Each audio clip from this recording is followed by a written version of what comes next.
যারা কষ্টের সঙ্গে সালাত আদায় করে, কষ্টের সঙ্গে সিয়াম পালন করে, কষ্টের সঙ্গে পর্দায় থাকে, আর আপনার কিনা হালাল ইনকাম সে করে হাজার কষ্টের মধ্যে, আল্লাহ বলছেন ওরাই হচ্ছে আপনার ধৈর্যশীল, ওরাই সত্যবাদী, ওরাই হচ্ছে মুত্তাকি।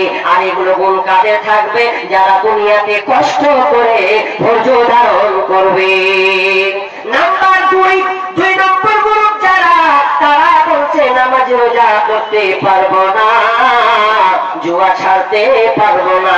কিছু মেয়ে বলছে স্টাইল মার্কা না চললে চলবে না, আমার মন আমার চেহারাকে আমি পুরুষদেরকে দেখাবো, ওদেরকে আমি আকৃষ্ট করবো, এরা কেউ মেনে নিল না। তবে আপনার কিনা মদ সে ছাড়বে না, আপনার কিনা গুণ সে ছাড়বে না, আপনার কিনা যত হারাম কাজ তাকে পছন্দ হয় সেগুলোকে ছাড়তে পারবে না। আমার আল্লাহ বলছেন ফামা আসফারাহুম আলান নার, তাদের ধৈর্যের জায়গা, তাদের ধৈর্যের জায়গা হচ্ছে জাহান্নাম। তোরা যেমন দুনিয়াতে তোরা নিজের স্বাধীনতার সঙ্গে চলবে, আমার মন মতন চলবে না, তার মানে তোরা নিজেরা জাহান্নামকে ক্রয় করলে, আর তোদের ধৈর্যের জায়গা হচ্ছে জাহান্নাম। একজন দার্শনিক বলছেন दुनिया में अगर रब चाहिए चलोगे तो आखिरत में मुंचा ही चल पाओगे। दुनिया में अगर रब चाहिए चलोगे तो आखिरत में मुंचा ही चल पाओगे।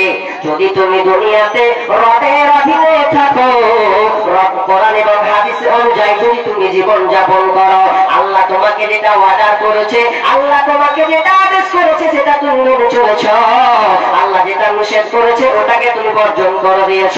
আমার আল্লাহ উর্দু দার্শনিক বলছেন, তখন ওই বান্দাকে আল্লাহ বলবে ওরে গোলাম, আল্লাহ বলবে ওরে আমার বান্দা, দুনিয়াতে তুই নিজের মতন করে চলিসনি, বরং আমার মন মতন করে তুই দুনিয়াতে এই উত্তর দিনাজপুরের মাটিতে তুই চলাচল করেছিস। এখন আল্লাহ তুই আমার কাছে এসেছিস, এখন তোর মন মতন চল। আমি আল্লাহ তোকে কোনো বাধা দিব না, আমি আল্লাহ তোকে কোনো বিষয়ে জারি করবো না। তোর মন যেটা চায় সেটাই তুই করবি, তোর ইচ্ছা যেটা জাগবে সেটাই তুই তোরা জান্নাতে কর, আমি আল্লাহ কোনো বাধা দিব না।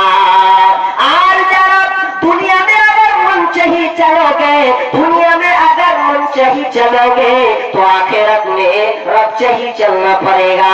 অর্থাৎ আল্লাহ যেগুলো দুনিয়াতে করতে বলেছেন ওগুলো তুমি নিজের মন মতন করে চলছো, আল্লাহকে পরোয়া করো না, কোরআন হাদিসকে তুমি ফলো করো না, এক কথায় নিজের মন মতন করে তুমি চলছো রে, সেদিন আল্লাহর মন মতন তোমাকে চলতে হবে। কারণ দুনিয়াতে তুমি স্বাধীন থেকেছিলে, নিজের মন মতন করে তুমি জীবন 60 বছরকে তুমি পার করে দিয়েছ, 80 বছর তুমি অতিবাহিত করেছো, নিজের মন মতন করে মন করা আইন তৈরি করেছ, আমাকে ফলো করো না।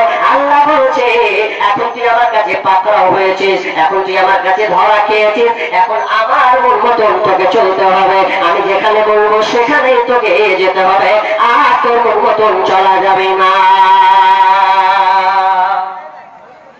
সবার দুনিয়াতে নামাজ পড়বেন, কষ্ট করবেন, আল্লাহ বলেন ঘুরে আনন্দ কর, কিছু তোকে বাধা দিব না। আর যারা দুনিয়াতে স্বাধীনতার নামে চলবে, নামাজ পড়বো না, রোজা রাখবো না, সিয়াম পালন করবো না, পর্দা করবো না, হারামে ডুবে থাকবো, আল্লাহ বলছেন তুই ঘুরে বেড়া, নেচে বেড়াগা, লাফিয়ে বেড়াগা, আমার কিছু করার নেই। কারণ তুই নিজে জাহান্নামের ধৈর্যের জায়গা তুই করে নিলি। যেহেতু ধৈর্যের জায়গা ছিল তোর মসজিদে, এসির ঘরে, ফ্যানের তলে, এটা তো ধৈর্যের জায়গা ছিল, কিন্তু ওটা বাদ দিয়ে তুই আজকে চলে গেছিস লুডুতে, চলে গেছিস তুই পাবজি গেমে, চলে গেছিস তুই মদের আড্ডায়, আর কোনো জায়গায় হারাম কাজের জায়গাতে শয়তানি আখড়ায়। আল্লাহ বলছেন এবার তোর ধৈর্যের যেটা জায়গা সেটা হচ্ছে জাহান্নাম, এই জাহান্নামে তোকে এবার ধৈর্য রাখতে পারবেন? অসম্ভব। দুনিয়ায় কষ্ট হচ্ছে, কষ্ট হোক, মেনে নেন, কিন্তু আখিরাতের বিষয়টাকে আপনি ভাবেন কতটা কঠিন। এবার চলেন আল্লাহ সুবহানাহু ওয়া তাআলা বলছেন ইয়া আইয়ুহাল্লাযীনা আমানু ইসতাঈনু বিস-সাবরি ওয়াস-সালাহ ইন্নাল্লাহা মা'আস-সাবিরিন। ঈমানদারকে আল্লাহ বলছেন কি, হে ঈমানদারেরা হে যারা তোমরা বিশ্বাস স্থাপন করেছো আমার উপরে, এক কথায় তোমরা যারা ঈমান এনেছো, ইস্তাইনু তোমরা চাও আমার কাছে, তোমরা চাও সাহায্য প্রার্থনা করো, ইস্তাইনু বিশ্বরি ওয়াসসালাহ, সালাত এবং ধৈর্যের মাধ্যমে।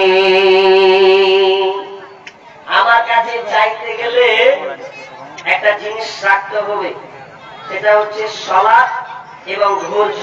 আমার কাছে কোনো মাল নিতে গেলে তোমাকে দুইটা পাশ রাখতে হবে, দুইটা জিনিস নিয়ে তোমাকে হাজিরি দিতে হবে, তাহলে তোমরা আমার কাছে কিছু মাল পাবে, আমি আল্লাহ মাল দেব।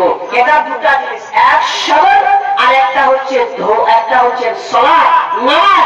এই দুইটা জিনিস লাগবেই লাগবেই। এই দুটা জিনিসের মাধ্যমে তুমি আল্লাহর কাছে চাও, প্রার্থনা করো, আল্লাহ তোমাকে দিবে। কারণ আল্লাহর কাছে চাইতে গেলে ওখানে তোমাকে টাকা লাগবে না।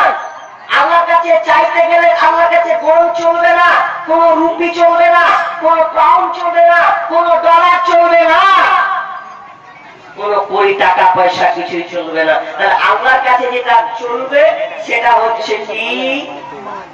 সবর। এবার সবরের সঙ্গে আমরা নামাজ পড়ি। কজন লোক আছে যে সবরের সঙ্গে আমরা নামাজ পড়ি গো?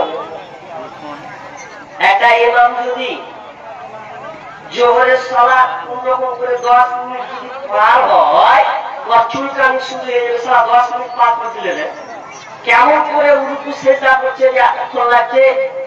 তো মৌলবি বলছে, হ্যাঁ আমি তো 3 বারই বলছি, আমি তো 3 বারই বলছি সুবহান রাব্বিয়াল আযীম, সুবহান রাব্বিয়াল আযীম। তো ধরে না কেন তুমি কেমন বলছো? তো আগে আছে হ্যাঁ বলো কেমন শোনাবে, শোনাবে না ওই একসাথে 3 বার বলছো, কেমন করে হয়? তো হবে না। নামাজের মধ্যে আপনাকে ধৈর্য রাখতে হবে, ধৈর্য নাই। আর ধৈর্য না থাকলে আপনার সালাত আল্লাহ কবুল করবেন না।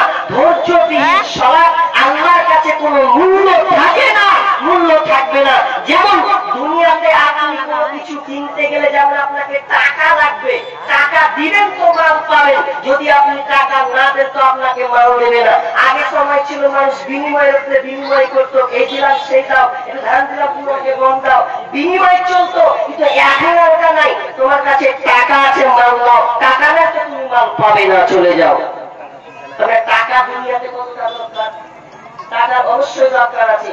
টাকা ছাড়া কেউ আপনাকে ভালো বাঁচবে না, বাঁচবে না, বাঁচবে না।